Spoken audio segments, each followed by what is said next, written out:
This is tutorial number 39, and it covers how to use the pad feature within CATIA V5. To start off, open up a CATIA V5 part. Now what we're going to be doing in this tutorial is covering the pad feature, so you can find it in the toolbar over here, or if you go to Insert, Sketch Base Feature, and you can click Pad. Now to use the pad, what you have to have is a profile or sketch to extrude or make a pad from. So to start off, what we're going to have to do is create a sketch to make our pad from. So let's click Sketch, and we'll click the front plane here, and let's sketch out a rectangle.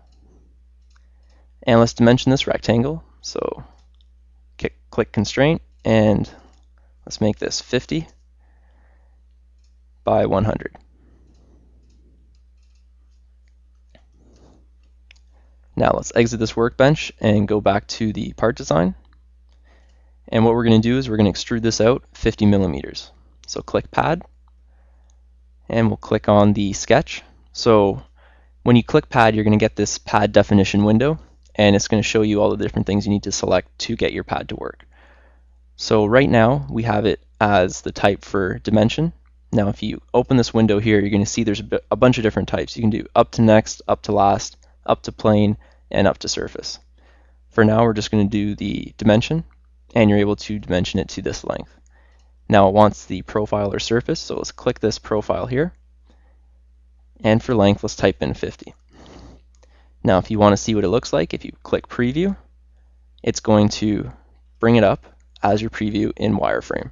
So it's going to show what the 50 millimeters looks like, and if we type in 20, click Preview again, it's going to bring it back to that 20. So let's put in 50, click OK, and now we've extruded it out 50 millimeters. Now let's click that same plane, and let's click Sketch, and let's draw a couple circles. Now don't worry about dimensioning them, just throw them in. And now we'll go back to our workbench. Now if we open up the part body, you'll see that this pad, there's one sketch associated with it. Now we're going to make another pad, and it's going to use this sketch here. So when you're using a pad, you have to choose each sketch that you want to use. So in this case, we're going to use this sketch, and we're going to create two pads coming up from it. As the sketch has two closed profiles, we're able to make these two pads. So let's click Pad, and we'll leave it at dimension, and we'll click you can either click on the sketch in the window, or you can click on the sketch from the tree. So let's click from the tree, and you can see it's going to extrude it out 50 millimeters. Now you're able to reverse the direction.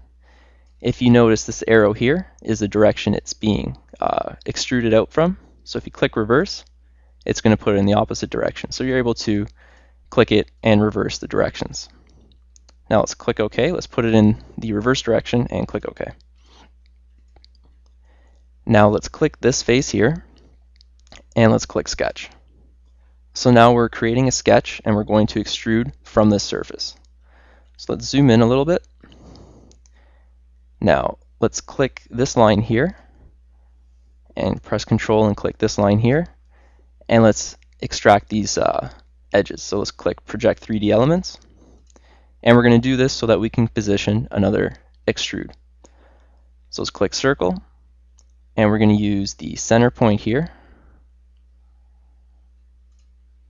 and create our circle. So let's make our circle, make it 25. And now let's make it from this edge to this center point.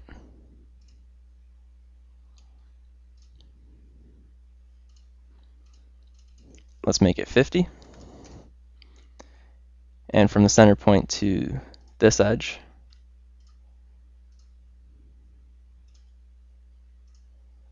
let's make it 25. So now we've positioned it in the center of this rectangle. Now either you can delete these lines, or if you select them and click Construction, we can turn them into construction lines, and we can leave it while we extrude out. So as an example, what we're going to do is we're going to extrude it out with these construction lines.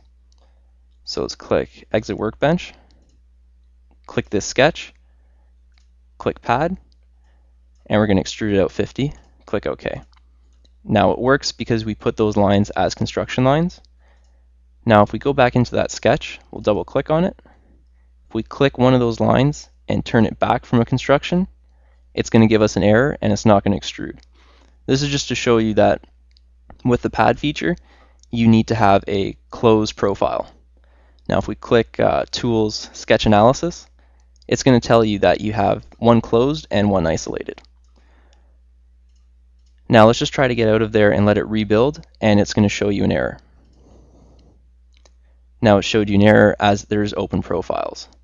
Now press close, we'll go back into that sketch, click that line, and we'll put it back to construction. Now when we go to rebuild it, it's going to come back up. So this is just to show you that you need to have these closed profiles to make these pads and extrusions. So now let's click this face here, click sketch, and let's draw a circle over here. Don't worry about the dimension, and let's extrude this one out.